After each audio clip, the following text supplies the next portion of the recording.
यार दोस्तों, आज हम अपने करने जा रहे हैं गाड़ी का फुल रिव्यू। और ये हमारी XUV 300, जैसे कि आप लोगों को पता है, मेरी और वीडियोस में मैंने बताया है। तो पहले तो मैं आपको इसका लुक अराउंड दूंगा।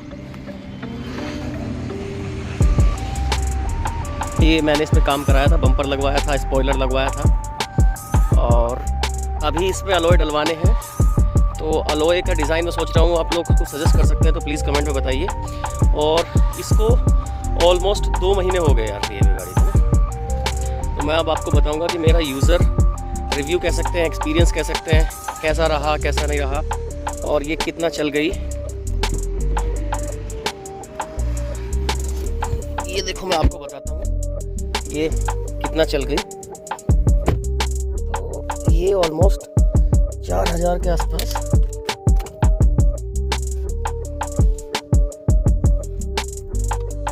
तो अब भी मिलता है दादाजी।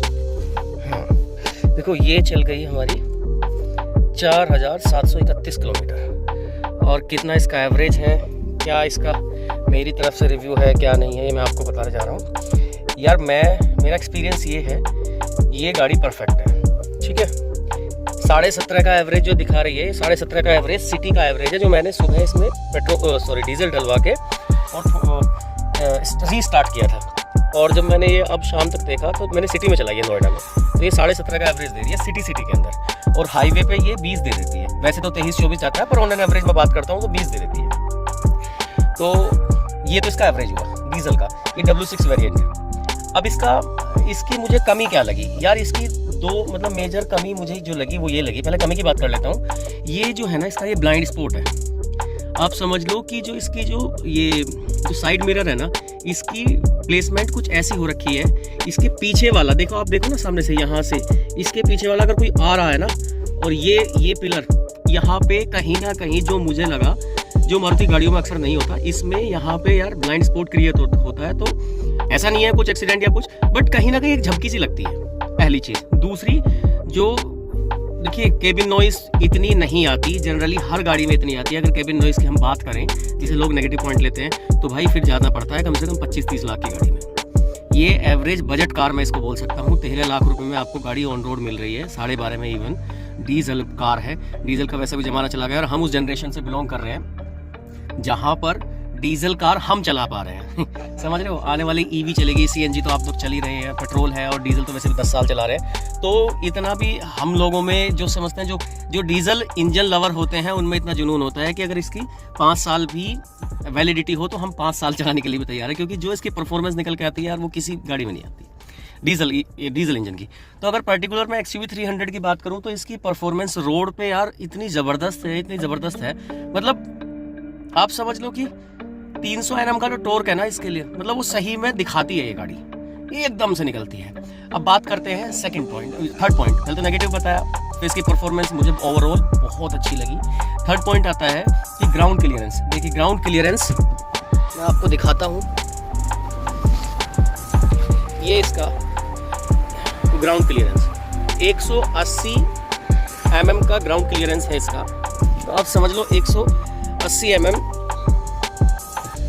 नीचे से लग जाती होगी, या ऐसा होगा कि स्पीड ब्रेकर पे या कहीं। भाई मैंने तो खूब चला ली है। खूब चलाने का मतलब भाई 4500 पौने 5000 किलोमीटर तो चला ही ली। पहाड़ों पे भी गया हूँ। पहाड़ों पे मतलब बहुत ज़्यादा नहीं, लेकिन ऋषिकेश, देहरादून, मसूरी, धनोल्टी और कनाताल, इससे गया हूँ। और कुछ स्पीड ब्रेकर भी आए हैं, बीच में आए रहे हैं। तो स्पीड ब्रेकर का ना इतना बड़ा कोई फ़र्क नहीं पड़ा यार, ठीक है। तो एक तो ये हुआ। दूसरा, जैसे हाँ, इतना ज़रूर है कि जो अच्छी ग्राउंड क्लियरेंस जिनका होता है, वो थोड़ी सी और हम बेफिक्र चला लेते हैं, लेकिन ये भी बेफिक्र चला जाता है यार, ऐसा कुछ है ही नहीं। और बूट स्पेस की बात है रही, हम 2 लोग, कोई कभी तीसरा चौथा भी बैठ जाए, तो ऐसा कोई कमी खास लगी नहीं बूट स्पेस की कि हाँ भाई इतना सारा होना चाहिए। 2 सूटकेस 3 सूटकेस मजे में आ जाते हैं। अब ये डिपेंड करने लगे, आप इसमें सामान बहुत सारा भरने लगे या ढोने लगे, तो फिर वो ये सीट फोल्ड कर लो। 2 60-40 का रेशो आता है, जितनी ज़रूरत है उतनी सीट फोल्ड करी पीछे वाली, और आपका काम चल गया। तो ये कुछ पॉइंट्स थे जो मैंने इसके आपको बताए हैं। अब मैं बताता हूँ मैंने इंस्टॉलेशन क्या क्या कराया इसमें। मैंने इसमें 2-4 चीज़ें कराई हैं। ये आर्म रेस्ट है। ये W6 मैंने यहाँ था तो मैंने महिंद्रा जेनविन लगवाया, मेरा 4500 का लगा है। स्पॉइलर लगवाया है और जो बैक बम्पर है वो जो स्टील वाला आता है वो लगवाया मैंने इसमें। तो उसकी कॉस्ट स्पॉइलर की बैक बम्पर की दोनों की महिंद्रा जेनविन पार्ट है 8000 रुपये में लगे हैं मेरे। बाकी मैट तो यार GFX वाले डले ही हैं। तो ये था इसका जो अभी तक का रिव्यू है। आगे जैसे कुछ होगा, हाँ मैंने इसकी 1000 किलोमीटर पे सर्विस कराई थी। सर्विस में कुछ नहीं, उन्होंने सिर्फ चेक किया था। अब इसकी 10,000 पे सर्विस होगी। 17.5 का एवरेज सिटी के अंदर मज़े में दे रही है, 17.5-18 का। भाई मेरा दे रही है, पता नहीं किसी का कितना देती है। अगर किसी का डिफ्रेंशिएट कर रहा है मेरे इस एवरेज से तो कमेंट करके बता सकता है। बाकी इतना तो दे ही रही है सिटी के अंदर। और नॉर्मल 18.5 से 20 एवरेज इसका आता है। हाईवे पे दे देती है 23 का भी, मैंने 24 का भी निकाला इससे। पर हाईवे और सिटी मिला के 18-20 करती है, बहुत है इतना एवरेज डीजल इंजन में। और कुछ गाड़ियां हैं इससे अच्छा भी देती हैं, लेकिन ये बढ़िया है, परफेक्ट है। और मुझे ये बजट कार पड़ी थी।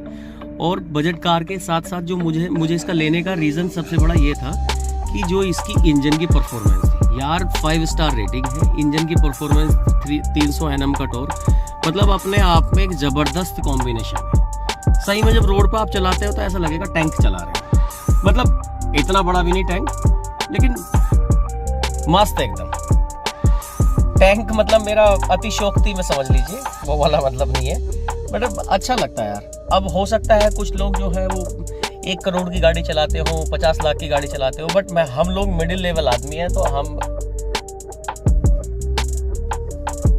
तो हम लोग मिडिल क्लास से बिलोंग करते हैं। तो हमारे लिए भाई 10-12 लाख, 15 लाख, 20 लाख तक का हमारा हिसाब होता है। तो उसमें बेस्ट कार हमें लगी है। बाकी अब 3XO आ रही है इसका।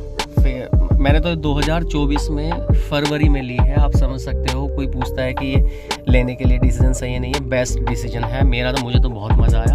अब 3XO में देखते हैं क्या क्या चेंजेस आए।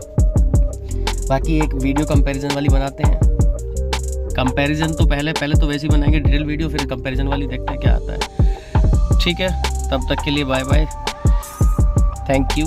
ये मेरा कुछ रिव्यू था, और जैसे ही आगे बढ़ते हैं तो फिर इसको मैं बताता हूँ आपको नेक्स्ट क्या परेशानी आ रही है, क्या नेगेटिव है, क्या पॉजिटिव है। Okay, bye bye.